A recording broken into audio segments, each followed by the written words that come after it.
Alhamdulillah, sallallahu ala nabiyyina Muhammad wa ala alihi wa ashabihi sallama tasliman katsira amma ba'd. Tulis. Kamu juga biasa ngantuk mangsa. Berdiri. Kom. Biar kelihatan ngantuknya.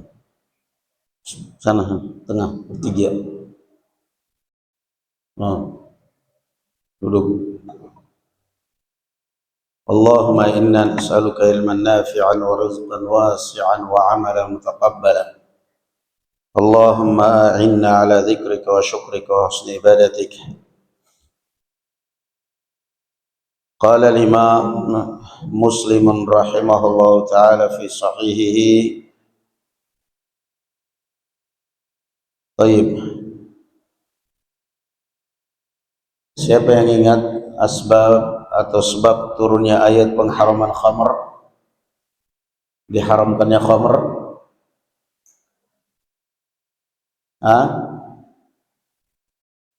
Ayat turunnya khamr, pengharaman khamr, apa sebabnya? Kisahnya siapa?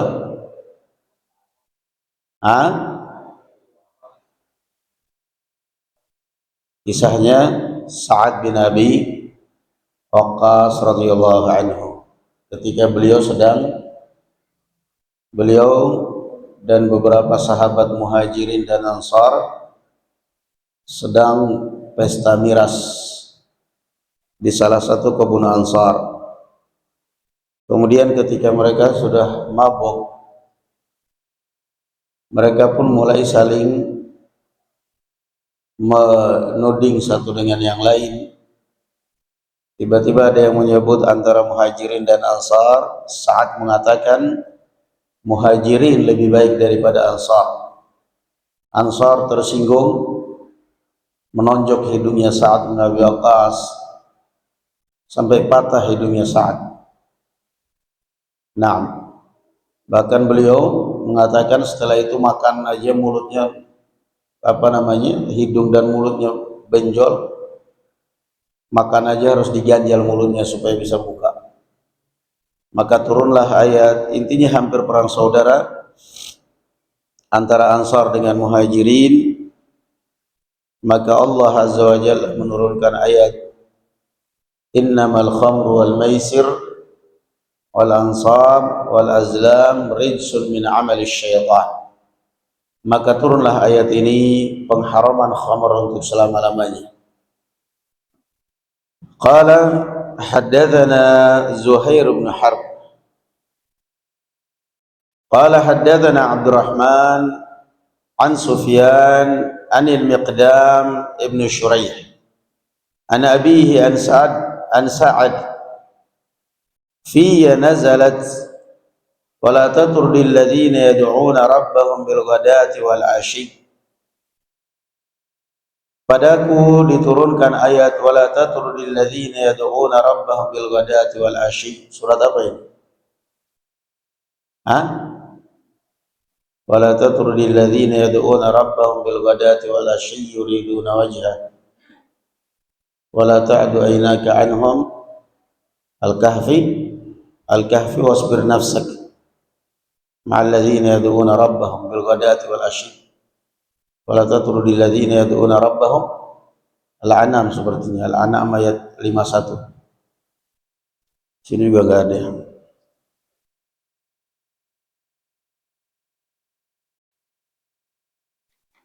Baik.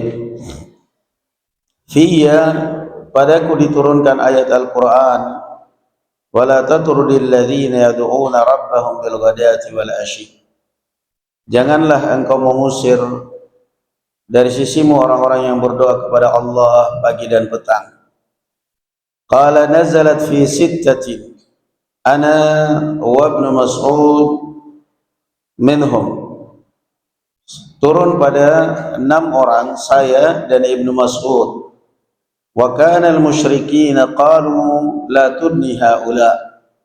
Di mana kaum musyrikin berkata kepada Rasulullah, usir mereka-mereka ini. Qala haddatsana Abu Bakr ibn Abi Syaibah Qala, coba kamu lihat Al-Maidah, ambil Al-Quran, Al-An'am ayat 51 benar. Qala haddatsana Muhammad bin Abdullah Al-Asadi an Israil an Al-Miqdam bin Shuraih an abihi an Sa'd qala kunna ma'an Nabiy sallallahu alaihi wasallam sittata nafarin.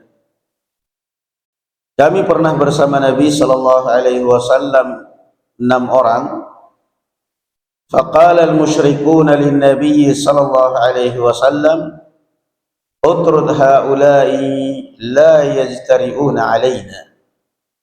Maka kaum musyrikin berkata kepada Nabi sallallahu alaihi wasallam, usir mereka ini supaya mereka tidak lancang duduk dengan kami. Qala wa kuntu ana wa ibn Mas'ud wa rajulun min Hudayl. Saat itu saya, Ibnu Mas'ud, ada lagi dari Hudayl, wa Bilal, wa rajulani lastu usammihima, dan 2 orang lagi yang tidak aku ingat namanya. Fa waqa'a fi nafsi Rasulillah sallallahu alaihi wasallam ma sya'allah an yaqa'. Maka Nabi sallallahu alaihi wasallam pun merasakan beratnya luar biasa perasaan beliau. Fahadathat nafsahu, dan beliau pun bermacam-macam niat atau muncul beragam ungkapan di dalam hatinya. Fa anzalallahu azza wa jalla wa la tatrul ladzina yad'una rabbahum bil ghadati wal ashiyyi yuriduna wajha. Naam, ketemu. Ada Al-An'am. Al-An'am ayat 52. Naam, Al-An'am ayat 52. Tayyib. Wa la tatrudil ladzina yad'una rabbahum bil ghadati wal ashi. Dan janganlah engkau merasa minder untuk duduk bermajelis, untuk duduk dengan orang-orang yang berdoa kepada Allah pagi dan petang, sekalipun status sosial mereka sangatlah rendah. Sekalipun mungkin status sosial mereka rendahan di mata masyarakat, tapi mereka itulah sahabat-sahabat sejati yang sesungguhnya. Nah, dan gak ada bangganya. Apa artinya kita bermajelis dengan orang-orang pejabat, orang-orang kaya, tapi hanya kita mengemis kepada mereka, kita hanya dijadikan suruhan mereka, kita hanya dijadikan bahan candaan mereka. Pergilah atau duduklah di mana kamu dihargai. Nah, Rasul sallallahu alaihi wasallam sedang duduk bermajelis dengan mereka-mereka orang-orang yang miskin, orang yang startanya rendah di masyarakat. Nah, Sa'ad bin Abi Waqqas, Bilal, Ibnu Mas'ud, Ammar bin Yasir, intinya beberapa orang-orang yang startanya rendah. Menurut kaum musyrikin ini gak punya pendidikan dan ditertawakan. Lau kana khairan ma sabaquna ilaih. Kalau apa yang dibawa oleh Muhammad ini benar, ya gak mungkin kita didahului orang-orang lemah seperti ini. Katanya membawa kebenaran, katanya wahyu dari wahyu ilahi, tapi masa pengikutnya orang-orang budak seperti ini, sementara tokoh-tokoh masyarakat gak ada yang ikut. Lau kana khairan ma sabaquna ilaih. Qalu anu'minu laka wattaba'akal arzalun. Qalu anu'minu laka wattaba'akal arzalun. Mana mungkin kami beriman kepada engkau wahai Musa, wahai Muhammad, sementara pengikutmu adalah orang-orang rendah, orang-orang lemah. Selalu jadikan hujah. Heraklius atau Herakli ketika bertanya kepada Abu Sufyan, du'afa'un nas ittaba'uhu am udhama'uhum ashrafuhum. Tanya kepada Herakli, katanya kepada Abu Sufyan, Muhammad ini pengikutnya orang-orang rendah statusnya, startanya, atau orang-orang yang petinggi-petinggi kaum, orang-orang terpandang. Qala bal du'afa'uhum, kata Abu Sufyan, rata-rata pengikutnya orang-orang lemah, orang miskin, budak. Herakl mengatakan hum atba'ul anbiya, itulah pengikutnya para nabi, itulah pengikutnya para nabi. Di dalam kisah ayat ini Al-An'am ayat 52, wala tatrudil ladzina yad'una rabbahum bil ghadati wal ashi. Beliau sallallahu alaihi wasallam saat itu sedang duduk dengan orang-orang miskin ini tadi. Bahkan sebagian mantan budak, Abu Hurairah, Bilal, sedang duduk bermajelis. Datang kemudian beberapa tokoh kaum musyrikin ingin bermajelis dengan Rasulullah sallallahu alaihi wasallam, tetapi mereka merasa risih kalau mau duduk dengan Rasulullah kemudian disandingkan dengan mereka-mereka ini. Ya Rasulullah atau ya Muhammad, utrud haula'i la yatajarrauna alaihi. Wahai Muhammad, kami ingin duduk bersama engkau, beri kami waktu, kami ingin duduk bersama engkau, tapi tolong mereka-mereka ini keluarkan dulu, usir dulu mereka ini. Kami tidak mau duduk bersanding dengan mereka, nggak selevel, nggak level mereka ini. Kami terlalu rendah kalau harus duduk di samping mereka, dan mereka terlalu tinggi kalau harus duduk disandingkan dengan kami. Utrud haula'i la yatajarrauna alaihi, usir. Saat itu perasaan Rasul sallallahu alaihi wasallam memberontak. Perasaan Rasul sallallahu alaihi wasallam memberontak antara mau mengusir demi untuk barangkali mereka ini masuk Islam, dengan perasaan takut menyakiti hati mereka.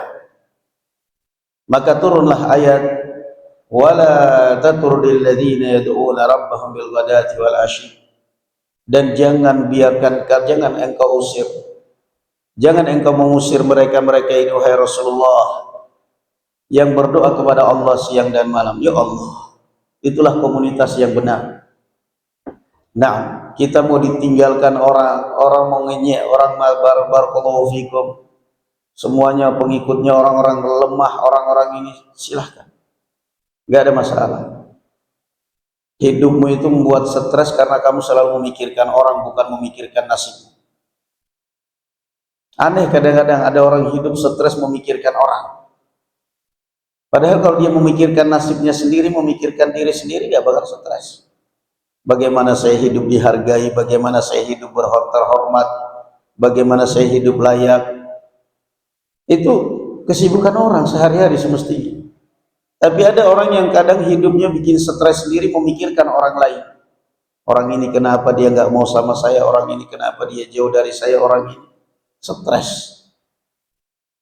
Di dalam surat Al-Kahfi Allah Azza wa Jalla mengatakan wasbir nafsak ma'al ladzina yad'una rabbahum bil ghadati wal 'ashyi yuriduna wajha wa la ta'du 'aynaka 'anhum turidu zinatal hayatid dunya wa la tuti' man aghfalna qalbahu an dzikrina wattaba'a hawahu wa kana amruhu furqa. Kisahnya siapa? Abdullah bin Maktum. Abdullah bin Maktum sedang bermajelis dengan Rasulullah sallallahu alaihi wasallam, orang miskin juga.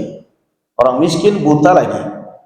Dia sedang bermajelis dengan Rasulullah, belajar agama. Tiba-tiba datang orang musyrikin, tokoh musyrikin. Ya Muhammad, kami ingin berbicara dengan Anda, tapi tolong ini singkirkan, nggak level. Kami tidak mau duduk sejajar dengan manusia-manusia. Apa artinya kita bermajelis, kita dikelilingi orang-orang pejabat tinggi, orang-orang berduit, tapi kalau sombong-sombong, kita hanya ngemis, kita hanya jadi kesetnya, nggak menghargai, nggak dihargai, nggak ada gunanya. Ya Rasulullah, kami duduk. Maka turunlah ayat wasbir nafsak, wahai Muhammad, sabarkan dirimu bersama orang-orang yang berdoa kepada Allah Subhanahu wa taala pagi dan petang, dan jangan palingkan wajahmu dari mereka hanya karena mengharapkan kedudukan, hanya karena mengharapkan ingin diposisikan oleh kaum musyrikin. Wal ta'du aynaka anhum turidu zinatal hayatid dunya, hanya karena mengharapkan dunia. Dan jangan kamu turuti kemauan orang-orang yang lalai, yang kami lalaikan dari zikir hati-hati mereka, dan perbuatan mereka hanyalah sia-sia. Senada juga dalam surat Abasa. Abasa lanjutannya apa? Abasa wa tawalla an ja'ahu al-a'ma wa ma yudrika la'allahu yazakka aw yadhakkaru fatanfa'ahu dzikra amma man istaghna fa anta lahu tasadda. Juga sama kisahnya Abdullah bin Maktum. Ketika itu Rasulullah sallallahu alaihi wasallam sedang bermajlis dengan tokoh-tokoh Quraisy, kaum musyrikin. Beliau mengharapkan keislaman mereka, sedang berbicara. Datang kemudian Abdullah bin Maktum, datang untuk menanyakan hukum kepada Rasul. Sementara Rasul sallallahu alaihi wasallam memalingkan muka. Intinya nggak menggubris Abdullah bin Maktum. Boyo nanti dulu majelisnya sendiri coba. Ini kan tokoh-tokoh, saya lagi sedang duduk dengan tokoh-tokoh ini. Ya, ini berat ya. Kalau sudah komunitas seperti ini biasanya, ya itulah, jangankan Ustadz, Rasul aja sampai seperti itu. Jangankan Ustadz, kalau sudah jejer dengan orang-orang petinggi-petinggi, rasanya udah kayak rendah ya. Ditelepon siapapun nggak bakal diangkat handphonenya, mau dia Ustadz mau dia siapa nggak bakal diangkat. Tapi nanti ditelepon petinggi, ditelepon orang berduit, bahkan sholat pun dipercepat. Ini kan nggak benar. Ditelepon Ustadz, barangkali dia ada yang bakal ditanyakan, ada yang konsultasi, karena dia merasa Ustadz ini lebih senior, saya ingin minta saran, ingin minta masukan. Gak bisa dihubungi sama sekali, gak bakal diangkat, gak bakal dibalas, bahkan dibaca aja enggak. Nah, tapi di dalam handphonenya penuh dengan para petinggi negara, para pejabat, para fulus, konglomerat. Nanti begitu ditelepon mereka ini, jangankan barakallahu fikum lagi santai, sholat pun dipercepat untuk diangkat. La ilaha illallah.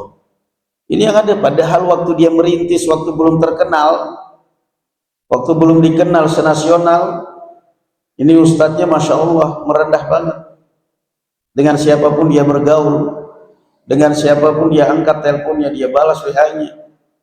Tapi begitu sudah kelasnya kelas nasional, terkenal, pejabat apa semua, coba aja kamu telepon gak bakal diangkat, kamu WA gak bakal dibalas, merasa sudah gak level. Saya levelnya udah. Kan sama dengan Abasa wa tawalla. Rasul sedang duduk berhadapan dengan kaum musyrikin. Tiba-tiba datang Abdullah bin Maktum. Rasul berpaling, memalingkan wajah, nggak menggubris Abdullah. Abdullah berusaha duduk di hadapan Rasulullah. Rasulullah berpaling. Maka turun teguran dari Allah Azza wa Jalla, Abasa wa tawalla an ja'ahul a'ma wa ma yudrika la'allahu yazakka. Turun teguran keras dari Allah Azza wa Jalla, Abasa wa tawalla. Beliau bermuka masam dan bahkan memalingkan wajah hanya karena didatangi orang yang buta.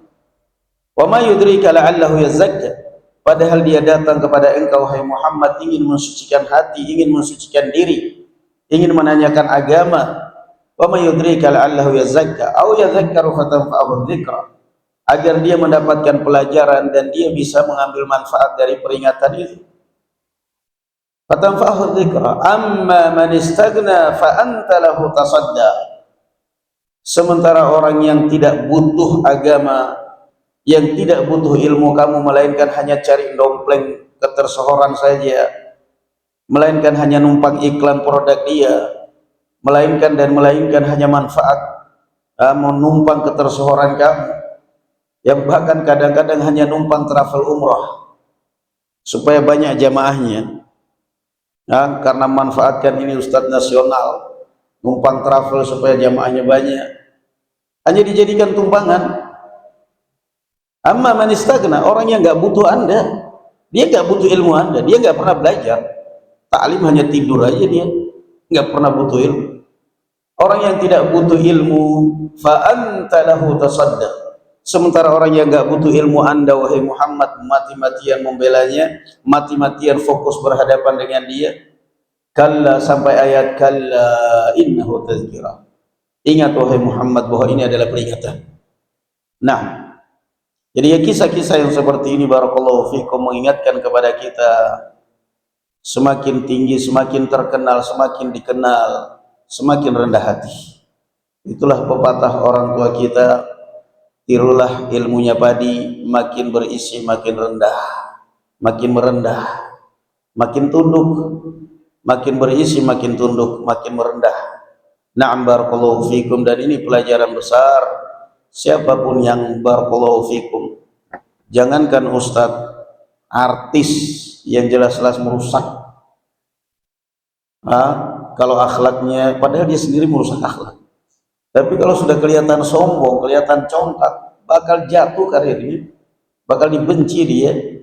Nah, apalagi kalau Anda statusnya pembawa agama, nah, ya, yang bahkan kadang-kadang tadinya dia duduk dengan wali santri itu tenang, enak, bergaul dengan siapa saja. Tapi begitu mulai sudah statusnya nasional terkenal, sudah mulai merasa ogah untuk duduk bareng. Nasallallahu salamata wal afiyah. Walhamdulillahi rabbil alamin. Wa barakallahu fikum. Assalamualaikum warahmatullahi taala wabarakatuh.